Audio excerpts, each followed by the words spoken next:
All right, so now what you're going to have to do is take the cable and put it on top of the door, okay? Make sure it's balanced on both sides.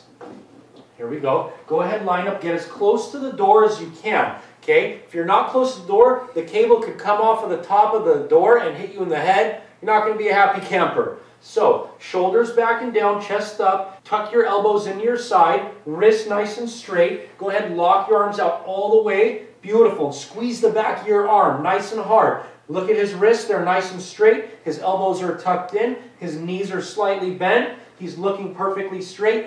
Breathing in on the way up, blowing out on the way down. Look at his knees. They're not swaying around back and forth. They're just bent. And his arms are forward. He's not pulling them back this way. You pull back this way, this thing could snap right off of the door. So be very careful and you will not hurt yourself.